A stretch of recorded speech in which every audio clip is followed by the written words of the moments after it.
America దేశానికి చెందిన Thorndike animal intelligence and experimental studies అనే గ్రంథంలో యత్నదోష అభ్యసన సిద్ధాంతం ట్రయల్ అండ్ ఎర్రర్ థియరీ గురించి వివరించారు.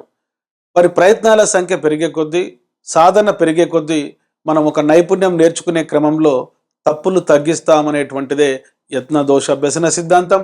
ఒక పిల్లిపై చేసిన ప్రయోగాల ఆధారంగా మరి 3 లాస్ ఆఫ్ లెర్నింగ్ చెప్పడం జరిగింది థారండైక్. మొదటిది లా ఆఫ్ రెడీనెస్, సన్నద్ధ సూత్రం.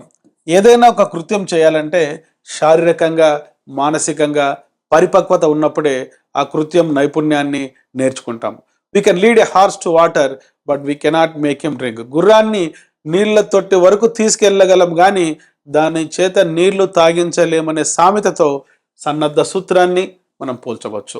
రెండవది లా ఆఫ్ ఎక్సర్సైజ్. అనగనగా రాగం అతిశయిల్చుచుండు, తినగ తినగ వేము తీయగా నుండు, సాధనమున పనులు సమకూరు ధరలోన అనే పద్యం ఈ యొక్క సూత్రంతో పోల్చవచ్చు.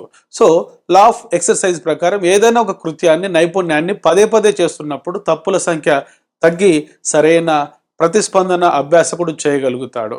సో దీని యొక్క class room implication, so practice makes a man perfect. అభ్యాసం మనిషిని పరిపూర్ణుడిని చేస్తుంది.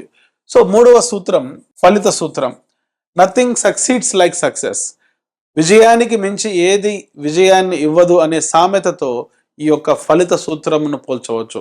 ఏదైనా ఒక ప్రతిస్పందన చేసిన తర్వాత వచ్చేటువంటి బహుమతి, అనుకూల పునర్బలనం మళ్ళీ ప్రేరణ కలిగిస్తుందని చెప్పేదే ఫలిత సూత్రం. కనుక ఈ 3 సూత్రాలపైన తప్పనిసరిగా పోటీ పరీక్షల్లో బిట్స్ రావచ్చు. కాబట్టి నోట్స్ దగ్గర పెట్టుకొని ఈ షార్ట్స్ అంతా కూడా మీరు రాసుకుంటూ ఉంటే తప్పనిసరిగా టీచర్ జాబ్ సాధించగలరు. ఇటువంటి మరిన్ని షార్ట్స్ కోసం, వీడియోస్ కోసం, మంచి కంటెంట్తో కూడుకున్న psychology, pedagogy, perspectives in education కోసం వెంటనే డాక్టర్ మోజెస్ ఎమిలియన్ మా యూట్యూబ్ ఛానల్ సబ్స్క్రైబ్ చేసుకోండి. I wish you all the best.